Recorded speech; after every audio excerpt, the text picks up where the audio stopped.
it sucks being popular. Robert Scoble should know about popularity. The Bay Area native is among the world's top-ranked and most influential bloggers and podcasters. Hey, we're here at Kite.tv.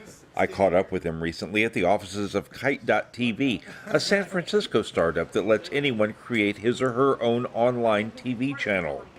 Scoble is trying out the service live on his blog, The Scobleizer, while a crew videotapes him for the Scoble Show podcast.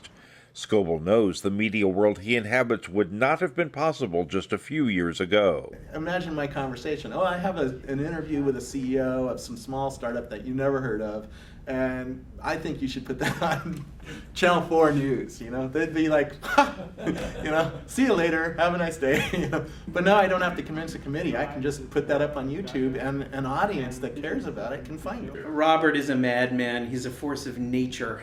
Dave Sifry treks the blogosphere for San Francisco-based Technorati. Just to watch him apply his journalistic principles and his enthusiasm and verve, it's just a gift. Robert Scoble grew up in Silicon Valley. He remembers visiting Apple when it was just one building when he was a kid.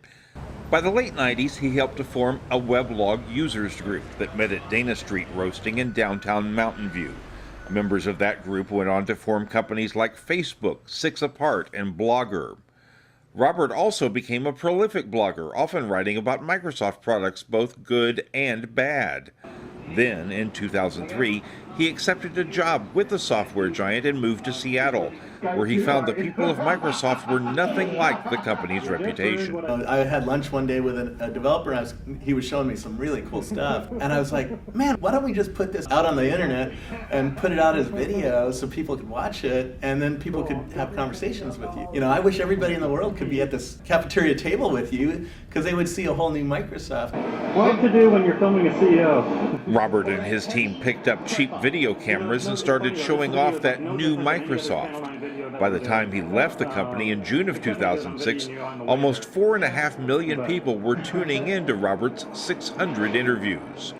Returning home to the Bay Area and Palo Alto's PodTech seemed the obvious move. Because this is the center of the tech world, I certainly couldn't do my job anywhere else. You know, Seattle certainly has an interesting tech thing happening, but it's not like here. It's probably 1/100th as diverse as the San Francisco area. Robert helps many major corporations understand the way technology has changed their world. This new world, some kid in Australia with 6 readers could report something about you and in 24 hours get on the front page of the New York Times. That's really disruptive and scary to PR people. They don't know what to do with this world. You know, what do you mean I have to listen to some kid in Australia with 6 readers? And Robert is probably one way that kid makes it onto the Times, since he reads about 1,300 news feeds every day and shares about 80 on his Link blog. Still, Scoble worries about a new digital divide, not between rich and poor, but between those who pay attention and those who do not. It's not an elitism that's close to you.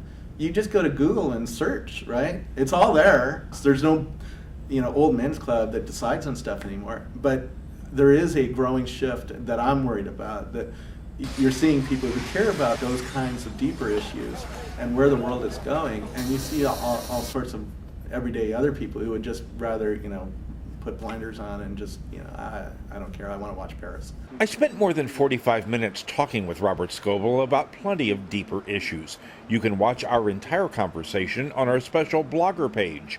To get there, go to KRON4.com and click on Bay Area Web, the next generation. You'll also find out how to subscribe to our reports and interviews on YouTube.